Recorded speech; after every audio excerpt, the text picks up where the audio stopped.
જૂનાગઢ જિલ્લાના માંગરોળના લોએજ ગામે વિશ્વ સિંહ દિનની ઉજવણી કરવામાં આવી હતી। એસડીબી હાઈસ્કૂલના વિદ્યાર્થી ગ્રામજનો શાળાના તમામ સ્ટાફ દ્વારા ગામમાં રેલી કાઢવામાં આવી હતી। સિંહની પજવણી ન કરવા જનજાગૃતિ ફેલાવવા અને જનજાગૃતિ ફેલાવવા માટે વિવિધ કાર્યક્રમોનું આયોજન કરવામાં આવ્યું હતું।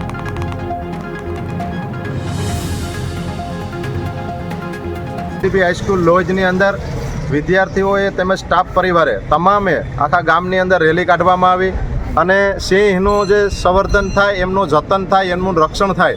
અહીંયા દરિયા કિનારે લોજ એટલે માંગરોળ તાલુકાનું દરિયા કિનારાની એક મોટી સંસ્થા છે, સ્કૂલ છે અને અમારા વિદ્યાર્થીઓ આજુબાજુના 15 થી 20 ગામડાઓના વિદ્યાર્થીઓ અહીંયા આવે છે અને એમના વાલીઓને પણ જાગૃત કરવામાં આવે છે કે આપણા દરિયા કિનારે જે સિંહો વસવાટ કરી રહ્યા છે અને અન્ય જગ્યાએ જ્યાં જઈએ છીએ ત્યાં પણ આપણે સિંહની કોઈ પજવણી ન કરે, કોઈ ફોટા પાડવાના પ્રયત્નો ન કરે અને એના દ્વારા સિંહનું આપણે ખાસ જતન કરીએ। એ આપણે એક ભારતના નાગરિક તરીકે